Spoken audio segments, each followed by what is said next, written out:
एक तरफ prime minister Narendra Modi busy हैं in visiting Brazil for the G20 summit.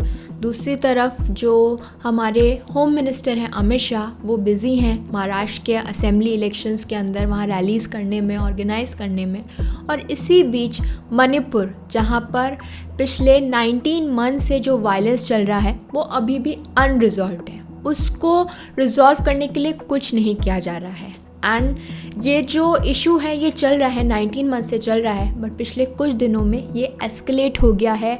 वहाँ पर प्रॉब्लम्स और बढ़ गई हैं, इतनी बढ़ गई हैं कि वहाँ के जो चीफ मिनिस्टर बीरेन्द्र सिंह हैं उनके घर पर, उनके सन इन लॉ के घर पर और बीजेपी के जो बाकी मिनिस्टर्स हैं उनके घरों पे अटैक किया गया है। जो वहाँ के लोग हैं वो अटैक कर रहे हैं क्योंकि अब वो फ्रस्ट्रेट हो गए हैं बिकॉज इस पूरे इशू का कोई भी सॉल्यूशन नज़र नहीं आ रहा है। और इसी तरीके से जो दोनों कम्युनिटीज़ हैं वो एक दूसरे पर अटैक करती हैं और अब वो वहाँ के मिनिस्टर्स पर अटैक कर रही हैं। इस बार जो वायलेंस एस्केलेट हुआ है उसका रीज़न है 6 bodies of women and children जो कि मिली हैं अथॉरिटीज़ को, और ये माना जा रहा है that it belong to majority Meitei community. जो मैती ग्रुप्स हैं उनका कहना है कि इन लोगों को किडनैप किया और उसके बाद उनका मर्डर कर दिया गया था by the armed groups of the minority Kuki community. But again अभी भी ये सब स्पेकुलेशंस हैं, कुछ भी प्रूफ नहीं हुआ है, अथॉरिटीज़ ने कुछ भी नहीं किया है। लेकिन हाँ, जो वहाँ पर हालात हैं वो बहुत ख़राब हैं इस समय। जो अटैक्स हो रहे हैं, जो वायलेंस देखने को मिल रहा है वो बहुत ज़्यादा है। और इसी सब के चलते वापस से जो अथॉरिटीज़ करती है वो कर दिया गया है, कर्फ्यू इम्पोज कर दिया गया है और इंटरनेट पे बैन लगा दिया गया है। अगर मैं कर्फ्यू और इंटरनेट बैन देखूं तो मणिपुर में जैसे ही कुछ भी होता है तुरंत ये कर दिया जाता है, एज इफ़ इससे कुछ फ़र्क पड़ने वाला है, जिससे कुछ फ़ायदा नहीं होता, कुछ फ़र्क नहीं पड़ता।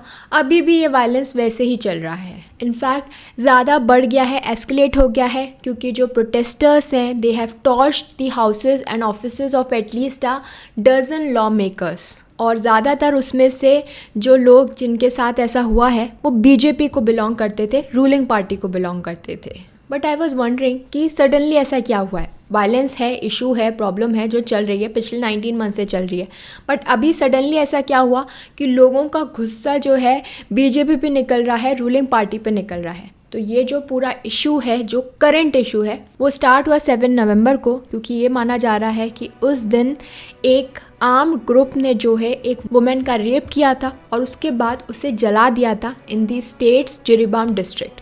और ये माना जा रहा है कि ये सब कुछ जिस वुमेन के साथ हुआ है वो कुकी कम्युनिटी को बिलोंग करती थी। और इसी इंसिडेंट के 4 दिन बाद एक पुलिस स्टेशन और एक रिलीफ कैंप जहाँ पर मैती रेफ्यूजीज़ रह रहे थे उसे अटैक किया गया।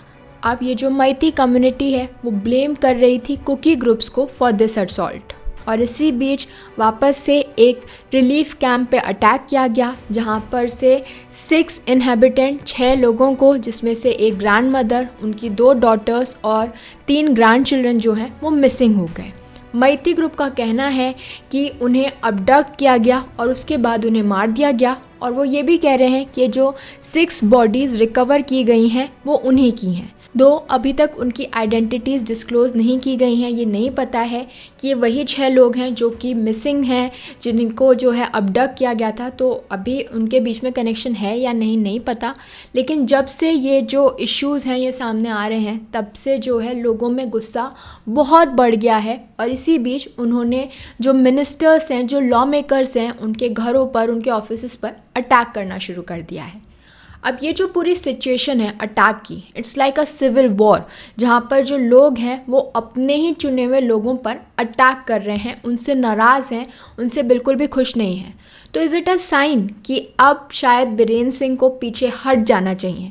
क्योंकि हाँ, अब अगर वैसे देखा जाए तो जैसे ही इशू हुआ बीरेन्द्र सिंह ने सेंटर से हेल्प मांगी, सेंटर से अमित शाह जो है सब कुछ छोड़ छाड़ के वहाँ आ गए, उन्होंने एक मीटिंग ऑर्गेनाइज़ की, बट उस मीटिंग से बहुत सारे लोग गायब थे। जी हाँ, बीरेन्द्र सिंह की जो गवर्नमेंट है वो उसमें काफ़ी सारे सपोर्टर्स हैं। उनमें से जो एक पार्टी है एनपीपी, उन्होंने अपना सपोर्ट पीछे ले लिया है। दो उनके सपोर्ट पीछे लेने से बीरेन्द्र सिंह की मेजॉरिटी पे फ़र्क नहीं पड़ता, बट इस चीज़ पे फ़र्क पड़ता है कि कैसे अब वो पार्टीज़ जो उनके साथ जुड़ी हुई थी उन्हें भी ऐसा लगने लगा है कि वो कुछ नहीं कर पा रहे हैं इस पूरे इशू को रिजॉल्व करने के लिए।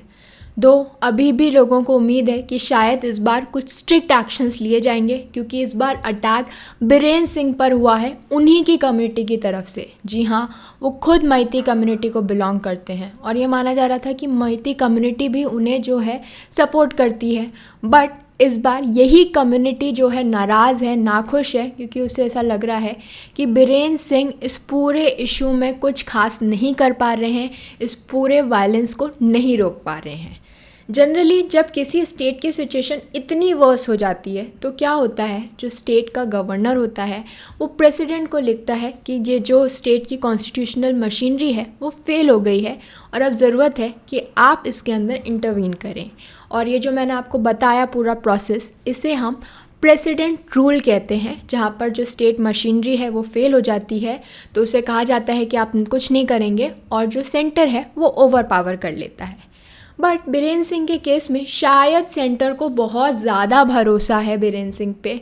अभी तक 19 मंथ से उन्होंने इतना मौका दिया है कि शायद बीरेन सिंह कुछ कर लेंगे, बट कुछ भी नहीं हो पा रहा है। ना बीरेन सिंह कुछ कर पा रहे हैं, ना जो हमारे होम मिनिस्टर हैं वो कुछ कर पा रहे हैं। अगर मैं प्रेसिडेंट रूल की बात करूं, इमरजेंसी की बात करूं, तो ये जो प्रोविज़न है ये हमें गिवन है under article 356 of the Indian constitution. ये आर्टिकल ये कहता है कि प्रेसिडेंट रूल तब इम्पोज किया जाता है जब स्टेट की जो कॉन्स्टिट्यूशनल मशीनरी है वो फेल हो गई है, और ये दो तरीके का होता है। सबसे पहले केस में तो क्या होता है, प्रेसिडेंट के पास एक रिपोर्ट आती है फ्रॉम दी स्टेट्स गवर्नर कि क्या सिचुएशन है स्टेट के अंदर, क्या क्या प्रॉब्लम्स हैं, या फिर अगर प्रेसिडेंट खुद भी सेटिस्फाइड है, कन्विंस्ड है कि जो स्टेट गवर्नमेंट है वो ढंग से काम नहीं कर पा रही है, तो उस केस में वो खुद भी जो है प्रेसिडेंट रूल इम्पोज कर सकते हैं। और ऐसा नहीं है कि इंडिया के अंदर ये इमरजेंसी और प्रेसिडेंट रूल कोई नई बात है। बहुत सारे स्टेट्स में पहले इमरजेंसी लगाई जा चुकी है। इनफैक्ट इंडिया का जो पहला स्टेट था जहाँ पर ये प्रेसिडेंट रूल पहली बार इम्पोज किया गया था वो था द स्टेट ऑफ पंजाब इन 1951। तो उस टाइम पर ये जो इमरजेंसी है ये इसलिए इम्पोज की गई थी क्योंकि जो इंडियन नेशनल कांग्रेस है उनके आपस में ही जो है फाइटिंग चल रही थी, तो इस वजह से ये इमरजेंसी इम्पोज की गई थी और ये 1 साल तक रही थी। यानी 1951 में इम्पोज की गई थी और 17 अप्रैल 1952 तक ये रही थी। और इसके अलावा पंजाब में एक बार और इमरजेंसी इम्पोज की गई थी। उस टाइम पर जो सेपरेटिस्ट इंसर्जेंसी है वो काफ़ी बढ़ रही थी। बिटवीन 1987 टू 1992 जो लॉ एंड ऑर्डर था उसके इश्यूज़ थे because of the Khalistani movement, तो उस टाइम पर जो है इमरजेंसी इम्पोज की गई थी। इसके अलावा और भी स्टेट्स हैं, जैसे केरला में 1959 में इम्पोज की गई थी after the dismissal of the communist government led by EMS नंबूदिरिपाद। उस टाइम पे साइड किया गया था कि लॉ एंड ऑर्डर के प्रॉब्लम्स हैं, पॉलिटिकल इंस्टेबिलिटी है, तो इस वजह से इम्पोज की गई थी। फिर बिहार में इम्पोज की गई थी बिटवीन 1974 टू 77। उस टाइम पर जो JP मूवमेंट था उसकी वजह से बिहार में काफ़ी जो है इंस्टेबिलिटी देखने को मिल रही थी और इसी वजह से सेंट्रल गवर्नमेंट ने प्रेसिडेंट रूल इम्पोज किया था। देन उत्तर प्रदेश में भी कई बार जो है इमरजेंसी लगाई गई है। In fact Uttar Pradesh is the state जहाँ पर मैक्सिमम नंबर ऑफ टाइम जो है प्रेसिडेंट रूल इम्पोज किया गया है। एक जो सिग्निफिकेंट बताऊँ तो इट वाज इन 1992 जब बाबरी मस्जिद का डिमोलिशन हुआ था, कम्युनल टेंशन्स थे, तो उस टाइम पर प्रेसिडेंट रूल इम्पोज किया था। एंड रिसेंटली अगर हम बात करें तो हम बात कर सकते हैं जम्मू एंड कश्मीर की। तो 2018 से 19 के बीच में जो BJP है उसने विड्रू कर लिया था अपना support for the PDP lead government, जिसकी वजह से पॉलिटिकल इंस्टेबिलिटी जो है देखने को मिली थी और ये प्रेसिडेंट रूल इम्पोज किया गया था। सो वी कैन सी कि जब जब किसी स्टेट में इस तरीके की सिचुएशन आया है, चाहे वो कम्युनल टेंशन्स हो, पॉलिटिकल इंस्टेबिलिटी हो, कुछ भी प्रॉब्लम हो, लॉ एंड ऑर्डर का प्रॉब्लम हो, कॉन्स्टिट्यूशनल मशीनरी का फेलियर हो, इस तरीके के एक्शंस लिए गए हैं ताकि सिचुएशन को कंट्रोल में लाया जा सके और सिचुएशन कंट्रोल में आई है। लेकिन मणिपुर जहाँ पर 19 मंथ से सिचुएशन कंट्रोल नहीं आ रही, वहाँ पर ऐसा कोई भी स्टेप नहीं लिया जा रहा। ऐसा क्यों है? क्यों ना तो बीरेन सिंह इसके बारे में सोच रहे हैं, खुद वो रियलाइज़ कर रहे हैं कि अब ऐसी सिचुएशन आ गई है जहाँ उन्हें खुद को रियलाइज़ करना चाहिए कि शायद वो कुछ गलत कर रहे हैं, शायद उनसे सिचुएशन हैंडल नहीं हो पा रही है, लोग उन पे भरोसा नहीं कर पा रहे हैं। तो उन्हें स्टेप बैक करना चाहिए और समझना चाहिए कि कौन ऐसा इंसान है जो यहाँ पर पीस ला सकता है, किसकी बात वहाँ के लोग सुनेंगे, क्योंकि obviously the people out there have lost their trust in chief minister Birendra Singh. So Manipur का ये जो वायलेंस है इसी तरीके से चलता आ रहा है, उसके हाइज़ और लोज़ हैं। कभी कुछ दिनों तक शांति रहती है, फिर ऐसी सिचुएशन देखने को मिलती है। So there is no peace there, वहाँ पर सिचुएशन नॉर्मल नहीं हो पाई है। पिछले 19 मंथ से हज़ारों लोग अभी भी कैंप्स में रह रहे हैं, जहाँ पर कभी अटैक हो जाता है, एक कम्युनिटी दूसरी कम्युनिटी पर अटैक करती है, फिर दूसरी कम्युनिटी वापस से जो है अटैक करती है। तो ये जो पूरा इशू है ये इसी तरीके से चलता आ रहा है and it's high time that we need a solution. In fact अब आरएसएस तक जो है इस बात के लिए कह रही है, प्रेशराइज कर रही है that we should do something and bring peace in Manipur.